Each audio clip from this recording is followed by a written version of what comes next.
Okay, ಈಗ ಮತ್ತೊಂದು ಸುದ್ದಿ ನಿಮ್ಮ ಗಮನಕ್ಕೆ ತರ್ತಾ ಇದ್ದೀನಿ ಬಾಗಲಕೋಟೆಯಿಂದ. ಏನಪ್ಪಾ ಅಂತಂದ್ರೆ, ಈ ಬಾಗಲಕೋಟೆಯಲ್ಲಿ ಅದು ಕೋಟ್ಯಾಂತರ ರೂಪಾಯಿ ವೆಚ್ಚದಲ್ಲಿ ರೆಡಿಯಾದ ಕಟ್ಟಡ ಧಾಮ್ ಧೂಮ್ ಅಂತ ಉದ್ಘಾಟನೆ ಕೂಡ ಮಾಡಿದ್ರು. ಇದೀಗ ಹೇಳೋರು ಇಲ್ಲ ಕೇಳೋರು ಇಲ್ಲ ಅಂತ ಪರಿಸ್ಥಿತಿ ಉಂಟಾಗಿದೆ. ಬಾಗಲಕೋಟೆಯಲ್ಲಿ ಕೋಟ್ಯಾಂತರ ರೂಪಾಯಿ ವೆಚ್ಚದ ಕಟ್ಟಡ ಉದ್ಘಾಟನೆ ಆಯಿತು, ಎಲ್ಲ ಆಯಿತು, ಆಮೇಲೆ ಈಗ ಯಾರೂ ಇಲ್ಲ.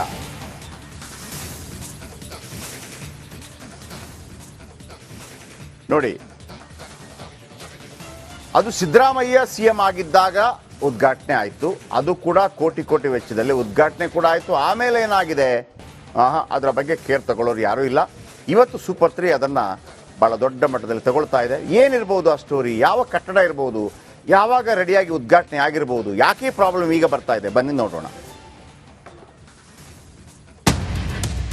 ಸುಮಾರು 2 ಕೋಟಿ ರೂಪಾಯಿ ಅನುದಾನದಲ್ಲಿ ಸರ್ಕಾರದ ಹಣವನ್ನು ಸಂಪೂರ್ಣವಾಗಿ ಪೋಲಾಗಿ ಇವತ್ತಿಗೆ ಇದು ಒಂದು ನಿರುಪಯುಕ್ತ ಬಂಗ್ಲೆ ಆಗಿ ಮಾರ್ಪಟ್ಟಾಗಿದೆ.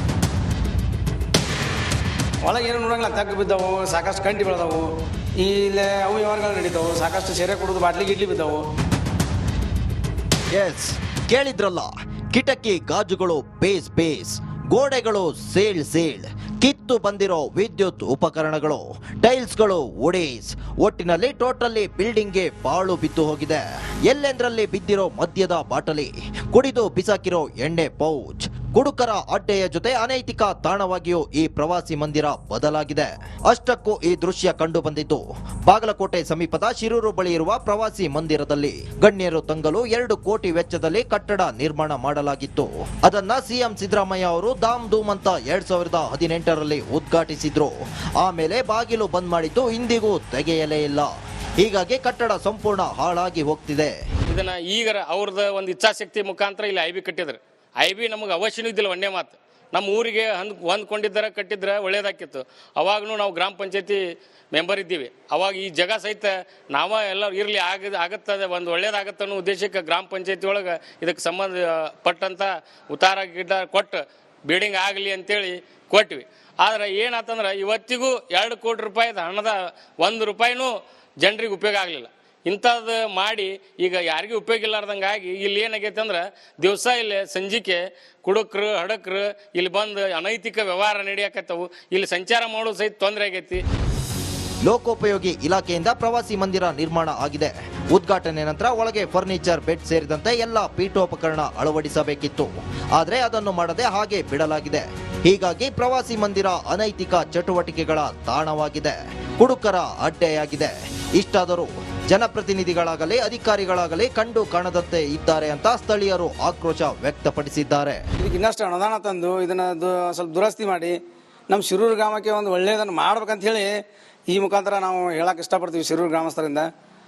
ಮತ್ತು ಈಗ ಚರಂತಿಮಠ ಸಾಹೇಬ್ರಿದ್ದಾಗ ಇದನ್ನು ನೋಡಿದ್ರೆ ಅವ್ರು ಬಂದಿಲ್ಲ, ಎಲ್ಲ ನೋಡ್ಯಾರ, ಅವ್ರು ನೋಡಿಲ್ಲ ಅಂತ ನೋಡ್ಯಾರ. ಒಳಗೆ ಖುಷಿ ಬಿದ್ದಾವೆ. ಅಷ್ಟು ಖುಷಿ ಬಿದ್ದಿಂದ ಯಾರೋ ಅವರು ಹಳ್ಳಿ ಅವರು ಪೂಜೆ ಮಾಡೋಕೆ ಅದಕ್ಕೇನು ಇಲ್ಲ ಅಂದ್ರೆ ಅವ್ರು ಇದು ಬಂದಾಗ. ಒಟ್ಟಿನಲ್ಲಿ ಕೋಟಿ ಕೋಟಿ ಖರ್ಚು ಮಾಡಿದ ಪ್ರವಾಸಿ ಮಂದಿರ ಭೂತ ಬಂಗಲೆಯಾಗುತ್ತಿದೆ. ಇನ್ನಾದರೂ ಅಧಿಕಾರಿಗಳು ಜನಪ್ರತಿನಿಧಿಗಳು ಪ್ರವಾಸಿ ಮಂದಿರವನ್ನ ದುರಸ್ತಿಗೊಳಿಸಲು ಪ್ರಾಮಾಣಿಕ ಕೆಲಸ ಮಾಡಬೇಕಿದೆ. ಈ ಮೂಲಕ ಜನರ ತೆರಿಗೆ ಹಣಕ್ಕೆ ಗೌರವ ಕೊಡಬೇಕಿದೆ. ಇದು ಸೂಪರ್ 3 ಆಗ್ರಹ. ಕ್ಯಾಮ್ರಾಮನ್ ಮಾಂತೇಶ್ ಜೊತೆ ಸಿದ್ದು ದುತ್ತರಗಾವಿ, ರಿಪಬ್ಲಿಕ್ ಕನ್ನಡ, ಬಾಗಲಕೋಟೆ. ನೋಡಿ, 2018ರಲ್ಲಿ ಉದ್ಘಾಟನೆ ಆಗಿದೆ. ಈಗಲೂ ಕೂಡ ಯಾಕೆ ಅಂತ ಗೊತ್ತಾಗಬೇಕು. ನನಗೆ ತುಂಬ ಟೈಮ್ ಇಲ್ಲ. ನಾರಾಯಣ ಕುಲಕರ್ಣಿ AEE ಇದರ ಬಗ್ಗೆ ಒಂದು ಕ್ಲಾರಿಟಿ ಕೊಡಿ ನಮಗೆ. ಶಶಿಧರ್ ಕುರೇರ್ ಸರ್, CEO ಅವರ ಗಮನಕ್ಕೆ ತರ್ತಾ ಇದ್ದೀನಿ ಸರ್. 2018ರಲ್ಲಿ ಉದ್ಘಾಟನೆ ಆಗಿದೆ. 2 ಕೋಟಿ ವೆಚ್ಚದಲ್ಲಿ ಕಟ್ಟಿದ ಕಟ್ಟಡ ಅನೈತಿಕ ಇದೊಂದು ಗೆಸ್ಟ್ ಹೌಸ್ ಬೇಕೇ ಆಗಿರಲಿಲ್ಲ. 2 ಕೋಟಿ ಯಾಕೆ ಮಾಡ್ತೀರಿ? ಆಮೇಲೆ HI ಮೇಟಿ ಶಾಸಕರು, KM ಜಾನಕಿ ಜಿಲ್ಲಾಧಿಕಾರಿಗಳು, RB ತಿಮ್ಮಾಪುರ ಉಸ್ತುವಾರಿ ಸಚಿವರು ಆ 2 ಕೋಟಿ ಯಾಕೆ ಖರ್ಚು ಮಾಡಿ ಯಾಕೆ ಗೆಸ್ಟ್ ಹೌಸ್ ಕಟ್ಟಿದ್ರಿ? ಏನು ಮಾಡಲಿಕ್ಕೆ? ಗೆಸ್ಟ್ ಹೌಸ್ ಯಾಕೆ ಮೇಟಿ ಅವರೇ? ಗೆಸ್ಟ್ ಹೌಸ್ 2018 2 ಕೋಟಿ. ಶಶಿಧರ್ ಕುರೇರ್ ಅವರಿದ್ದಾರೆ. ಶಶಿಧರ್ ಕುರೇರ್ ಅವರು ಮತ್ತು KM ಜಾನಕಿ ಅವರಿದ್ದಾರೆ. ಶಶಿಧರ್ ಕುರೇರ್ ಸರ್ ಅನೇಕ ಬಾರಿ ನಮಗೆ ಇಂಥ ಪ್ರಾಬ್ಲಮ್ಗಳು ಬಂದಾಗ ಸಾಲ್ವ್ ಮಾಡಿಕೊಟ್ಟಿದ್ದೀರಿ. ಅದನ್ನು ಕೂಡ ಸಾಲ್ವ್ ಮಾಡ್ತೀರಿ ಅನ್ನೋಂಥ ವಿಶ್ವಾಸ ನಮಗಿದೆ. Thank you very much. ಇನ್ನು ಅಜ್ಜಂಪೀರ್ ಖಾದ್ರಿ ಎಸ್ಕಾಂ ಅಧ್ಯಕ್ಷರು ಸೂಪರ್ 3 ಸೂಪರ್ ಫಾಸ್ಟ್ ಇಂಪ್ಯಾಕ್ಟ್ ಕೇವಲ ಇದು ಮಾತ್ರವಲ್ಲ, ಉಳಿದದ್ದರ ಬಗ್ಗೆ ಕೂಡ ಗಮನ ಹರಿಸ್ತೀನಿ ಅಂತೇಳಿ ಅಜ್ಜಂಪೀರ್ ಖಾದ್ರಿ ಹೇಳಿದ್ದಾರೆ. ಅಜ್ಜಂಪೀರ್ ಖಾದ್ರಿ ನಿಮ್ಗೆ ಗೊತ್ತಿರಬಹುದು, ಶಿಗ್ಗಾಂವಿಯಲ್ಲಿ ಬಸವರಾಜ ಬೊಮ್ಮಾಯಿ ಅವರ ಮಗ ಎಲೆಕ್ಷನ್ಗೆ ನಿಂತಾಗ ಕಾಂಗ್ರೆಸ್ನಿಂದ ಇವರಿಗೆ ಟಿಕೆಟ್ ಸಿಕ್ಕಿಲ್ಲ ಅಂತೇಳಿ ಬಹಳ ಗಲಾಟೆ ಆಯಿತು. ಕೊನೆಗೆ ಅವರಿಗೆ ಟಿಕೆಟ್ ಸಿಕ್ಕಿಲ್ಲ, ಆದರೆ ಇವರನ್ನ ಹೆಸ್ಕಾಂ ಅಧ್ಯಕ್ಷರನ್ನಾಗಿ ಮಾಡಲಾಯಿತು. ಓಕೆ, ಈಗ ಮತ್ತೊಂದು ಸುದ್ದಿ ನಿಮ್ಮ ಗಮನಕ್ಕೆ ತರ್ತಾ ಇದ್ದೀನಿ ಬಾಗಲಕೋಟೆಯಿಂದ. ಏನಪ್ಪಾ ಅಂತಂದ್ರೆ,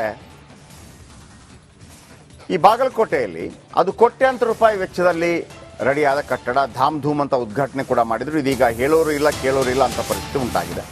ಬಾಗಲಕೋಟೆಯಲ್ಲಿ ಕೋಟ್ಯಾಂತರ ರೂಪಾಯಿ ವೆಚ್ಚದ ಕಟ್ಟಡ ಉದ್ಘಾಟನೆ ಆಯಿತು, ಎಲ್ಲ ಆಯಿತು, ಆಮೇಲೆ ಈಗ ಯಾರೂ ಇಲ್ಲ.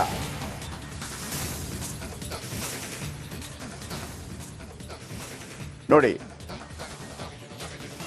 ಅದು ಸಿದ್ದರಾಮಯ್ಯ ಸಿಎಂ ಆಗಿದ್ದಾಗ ಉದ್ಘಾಟನೆ ಆಯಿತು. ಅದು ಕೂಡ ಕೋಟಿ ಕೋಟಿ ವೆಚ್ಚದಲ್ಲಿ ಉದ್ಘಾಟನೆ ಕೂಡ ಆಯಿತು. ಆಮೇಲೆ ಏನಾಗಿದೆ, ಅದರ ಬಗ್ಗೆ ಕೇರ್ ತಗೊಳ್ಳೋರು ಯಾರೂ ಇಲ್ಲ. ಇವತ್ತು ಸೂಪರ್ 3 ಅದನ್ನು ಭಾಳ ದೊಡ್ಡ ಮಟ್ಟದಲ್ಲಿ ತಗೊಳ್ತಾ ಇದೆ. ಏನಿರ್ಬೋದು ಆ ಸ್ಟೋರಿ, ಯಾವ ಕಟ್ಟಡ ಇರ್ಬೋದು, ಯಾವಾಗ ರೆಡಿಯಾಗಿ ಉದ್ಘಾಟನೆ ಆಗಿರ್ಬೋದು, ಯಾಕೆ ಪ್ರಾಬ್ಲಮ್ ಈಗ ಬರ್ತಾ ಇದೆ, ಬನ್ನಿ ನೋಡೋಣ. ಸುಮಾರು 2 ಕೋಟಿ ರೂಪಾಯಿ ಅನುದಾನದಲ್ಲಿ ಸರ್ಕಾರದ ಹಣವನ್ನು ಸಂಪೂರ್ಣವಾಗಿ ಪೋಲಾಗಿ ಇವತ್ತಿಗೆ ಇದು ಒಂದು ನಿರುಪಯುಕ್ತ ಬಂಗ್ಲೆ ಆಗಿ ಮಾರ್ಪಟ್ಟಾಗಿದೆ. ಒಳಗೆ ಏನು ನೋಡಂಗಿಲ್ಲ, ತಗ್ಗು ಬಿದ್ದವು, ಸಾಕಷ್ಟು ಕಂಟಿ ಬೆಳೆದವು, ಇಲ್ಲೇ ಅವು ವ್ಯವಹಾರಗಳು ನಡೀತಾವು, ಸಾಕಷ್ಟು ಸೆರೆ ಕುಡಿದು ಬಾಟ್ಲಿ ಗಿಡ್ಲಿ ಬಿದ್ದವು.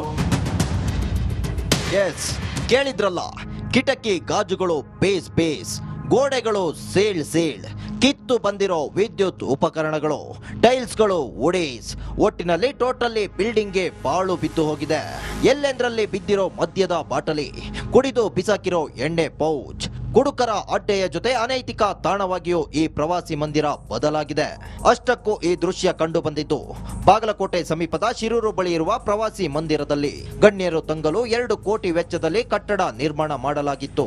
ಅದನ್ನ ಸಿಎಂ ಸಿದ್ದರಾಮಯ್ಯ ಅವರು ಧಾಮ್ ಧೂಮ್ ಅಂತ 2018ರಲ್ಲಿ ಉದ್ಘಾಟಿಸಿದ್ರು. ಆಮೇಲೆ ಬಾಗಿಲು ಬಂದ್ ಮಾಡಿದ್ದು ಇಂದಿಗೂ ತೆಗೆಯಲೇ ಇಲ್ಲ. ಹೀಗಾಗಿ ಕಟ್ಟಡ ಸಂಪೂರ್ಣ ಹಾಳಾಗಿ ಹೋಗ್ತಿದೆ. ಇದನ್ನ ಈಗ ಅವ್ರದ್ದು ಒಂದು ಇಚ್ಛಾಶಕ್ತಿ ಮುಖಾಂತರ ಇಲ್ಲಿ ಐಬಿ ಕಟ್ಟಿದ್ರು. ಐಬಿ ನಮಗೆ ಅವಶ್ಯನೂ ಇದ್ದಿಲ್ಲ. ಒಂದೇ ಮಾತು, ನಮ್ಮ ಊರಿಗೆ ಹೊಂದ್ಕೊಂಡಿದ್ದಾರೆ ಕಟ್ಟಿದ್ರೆ ಒಳ್ಳೇದಾಕಿತ್ತು. ಅವಾಗೂ ನಾವು ಗ್ರಾಮ ಪಂಚಾಯತಿ ಮೆಂಬರ್ ಇದ್ದೀವಿ. ಅವಾಗ ಈ ಜಾಗ ಸಹಿತ ನಾವ ಎಲ್ಲರೂ ಇರಲಿ ಆಗತ್ತದೆ, ಒಂದು ಒಳ್ಳೇದಾಗತ್ತೆ ಅನ್ನೋ ಉದ್ದೇಶಕ್ಕೆ ಗ್ರಾಮ ಪಂಚಾಯತಿ ಒಳಗೆ ಇದಕ್ಕೆ ಸಂಬಂಧಪಟ್ಟಂಥ ಉತ್ತಾರ ಗಿಡ ಕೊಟ್ಟು ಬಿಲ್ಡಿಂಗ್ ಆಗಲಿ ಅಂತೇಳಿ ಕೊಟ್ವಿ. ಆದರೆ ಏನಾತಂದ್ರೆ ಇವತ್ತಿಗೂ 2 ಕೋಟಿ ರೂಪಾಯಿದ ಹಣದ 1 ರೂಪಾಯಿನೂ ಜನರಿಗೆ ಉಪಯೋಗ ಆಗಲಿಲ್ಲ. ಇಂಥದ್ದು ಮಾಡಿ ಈಗ ಯಾರಿಗೂ ಉಪಯೋಗ ಇಲ್ಲಾರ್ದಂಗಾಗಿ ಇಲ್ಲಿ ಏನಾಗೈತೆ ಅಂದ್ರೆ ದಿವಸ ಇಲ್ಲಿ ಸಂಜಿಕೆ ಕುಡುಕರು ಹಡಕರು ಇಲ್ಲಿ ಬಂದು ಅನೈತಿಕ ವ್ಯವಹಾರ ನಡೆಯಕತ್ತವು. ಇಲ್ಲಿ ಸಂಚಾರ ಮಾಡೋದು ಸಹಿತ ತೊಂದರೆ ಆಗೈತಿ. ಲೋಕೋಪಯೋಗಿ ಇಲಾಖೆಯಿಂದ ಪ್ರವಾಸಿ ಮಂದಿರ ನಿರ್ಮಾಣ ಆಗಿದೆ. ಉದ್ಘಾಟನೆ ನಂತರ ಒಳಗೆ ಫರ್ನಿಚರ್, ಬೆಡ್ ಸೇರಿದಂತೆ ಎಲ್ಲ ಪೀಠೋಪಕರಣ ಅಳವಡಿಸಬೇಕಿತ್ತು. ಆದರೆ ಅದನ್ನು ಮಾಡದೆ ಹಾಗೆ ಬಿಡಲಾಗಿದೆ. ಹೀಗಾಗಿ ಪ್ರವಾಸಿ ಮಂದಿರ ಅನೈತಿಕ ಚಟುವಟಿಕೆಗಳ ತಾಣವಾಗಿದೆ, ಕುಡುಕರ ಅಡ್ಡೆಯಾಗಿದೆ. ಇಷ್ಟಾದರೂ ಜನಪ್ರತಿನಿಧಿಗಳಾಗಲಿ ಅಧಿಕಾರಿಗಳಾಗಲಿ ಕಂಡು ಕಾಣದಂತೆ ಇದ್ದಾರೆ ಅಂತ ಸ್ಥಳೀಯರು ಆಕ್ರೋಶ ವ್ಯಕ್ತಪಡಿಸಿದ್ದಾರೆ. ಇದಕ್ಕೆ ಇನ್ನಷ್ಟು ಅನುದಾನ ತಂದು ಇದನ್ನ ಸ್ವಲ್ಪ ದುರಸ್ತಿ ಮಾಡಿ ನಮ್ಮ ಶಿರೂರು ಗ್ರಾಮಕ್ಕೆ ಒಂದು ಒಳ್ಳೆಯದನ್ನು ಮಾಡ್ಬೇಕಂತ ಹೇಳಿ ಈ ಮುಖಾಂತರ ನಾವು ಹೇಳಕ್ಕೆ ಇಷ್ಟಪಡ್ತೀವಿ ಶಿರೂರು ಗ್ರಾಮಸ್ಥರಿಂದ. ಮತ್ತು ಈಗ ಚರಂತಿಮಠ ಸಾಹೇಬ್ರಿದ್ದಾಗ ಇದನ್ನು ನೋಡಿದ್ರೆ ಅವ್ರು ಬಂದು ಇಲ್ಲೆಲ್ಲ ನೋಡ್ಯಾರ, ಅವ್ರು ನೋಡಿಲ್ಲ ಅಂತನಲ್ಲ ನೋಡ್ಯಾರ. ಒಳಗೆ ಖುಷಿ ಬಿದ್ದಾವೆ ಅಷ್ಟು. ಖುಷಿ ಬಿದ್ದಿಂದ ಅದನ್ನು ಯಾರೋ ಅವರು ಒಳ್ಳೆ ಅವರು ಪೂಜೆ ಮಾಡೋಕೆ ಅದಕ್ಕೇನು ಇಲ್ಲ ಅಂದ್ರೆ ಅವ್ರು ಇದು ಬಂದಾಗ. ಒಟ್ಟಿನಲ್ಲಿ ಕೋಟಿ ಕೋಟಿ ಖರ್ಚು ಮಾಡಿದ ಪ್ರವಾಸಿ ಮಂದಿರ ಭೂತ ಬಂಗಲೆಯಾಗುತ್ತಿದೆ. ಇನ್ನಾದರೂ ಅಧಿಕಾರಿಗಳು ಜನಪ್ರತಿನಿಧಿಗಳು ಪ್ರವಾಸಿ ಮಂದಿರವನ್ನ ದುರಸ್ತಿಗೊಳಿಸಲು ಪ್ರಾಮಾಣಿಕ ಕೆಲಸ ಮಾಡಬೇಕಿದೆ. ಈ ಮೂಲಕ ಜನರ ತೆರಿಗೆ ಹಣಕ್ಕೆ ಗೌರವ ಕೊಡಬೇಕಿದೆ. ಇದು ಸೂಪರ್ 3 ಆಗ್ರಹ. ಕ್ಯಾಮ್ರಾಮನ್ ಮಾಂತೇಶ್ ಜೊತೆ ಸಿದ್ದು ದುತ್ತರಗಾವಿ, ರಿಪಬ್ಲಿಕ್ ಕನ್ನಡ, ಬಾಗಲಕೋಟೆ. ನೋಡಿ, 2018ರಲ್ಲಿ ಉದ್ಘಾಟನೆ ಆಗಿದೆ. ಈಗಲೂ ಕೂಡ ಯಾಕೆ ಅಂತ ಗೊತ್ತಾಗಬೇಕು. ನನಗೆ ತುಂಬ ಟೈಮ್ ಇಲ್ಲ. ನಾರಾಯಣ ಕುಲಕರ್ಣಿ AEE ಇದರ ಬಗ್ಗೆ ಒಂದು ಕ್ಲಾರಿಟಿ ಕೊಡಿ ನಮಗೆ. ಶಶಿಧರ್ ಕುರೇರ್ ಸರ್, CEO ಅವರ ಗಮನಕ್ಕೆ ತರ್ತಾ ಇದ್ದೀನಿ ಸರ್. 2018ರಲ್ಲಿ ಉದ್ಘಾಟನೆ ಆಗಿದೆ. 2 ಕೋಟಿ ವೆಚ್ಚದಲ್ಲಿ ಕಟ್ಟಿದ ಕಟ್ಟಡ ಅನೈತಿಕ ಇದೊಂದು ಗೆಸ್ಟ್ ಹೌಸ್ ಬೇಕೇ ಆಗಿರಲಿಲ್ಲ. 2 ಕೋಟಿ ಯಾಕೆ ಮಾಡ್ತೀರಿ? ಆಮೇಲೆ HI ಮೇಟಿ ಶಾಸಕರು, KM ಜಾನಕಿ ಜಿಲ್ಲಾಧಿಕಾರಿಗಳು, RB ತಿಮ್ಮಾಪುರ ಉಸ್ತುವಾರಿ ಸಚಿವರು ಆ 2 ಕೋಟಿ ಯಾಕೆ ಖರ್ಚು ಮಾಡಿ ಯಾಕೆ ಗೆಸ್ಟ್ ಹೌಸ್ ಕಟ್ಟಿದ್ರಿ? ಏನು ಮಾಡಲಿಕ್ಕೆ? ಗೆಸ್ಟ್ ಹೌಸ್ ಯಾಕೆ ಮೇಟಿ ಅವರೇ? ಗೆಸ್ಟ್ ಹೌಸ್ 2018 2 ಕೋಟಿ. ಶಶಿಧರ್ ಕುರೇರ್ ಅವರಿದ್ದಾರೆ. ಶಶಿಧರ್ ಕುರೇರ್ ಅವರು ಮತ್ತು KM ಜಾನಕಿ ಅವರಿದ್ದಾರೆ. ಶಶಿಧರ್ ಕುರೇರ್ ಸರ್ ತುಂಬ ಅನೇಕ ಬಾರಿ ನಮಗೆ ಇಂಥ ಪ್ರಾಬ್ಲಮ್ಗಳು ಬಂದಾಗ ಸಾಲ್ವ್ ಮಾಡಿಕೊಟ್ಟಿದ್ದೀರಿ. ಅದನ್ನು ಕೂಡ ಸಾಲ್ವ್ ಮಾಡ್ತೀರಿ ಅನ್ನೋಂಥ ವಿಶ್ವಾಸ ನಮಗಿದೆ. Thank you very much. ಇನ್ನು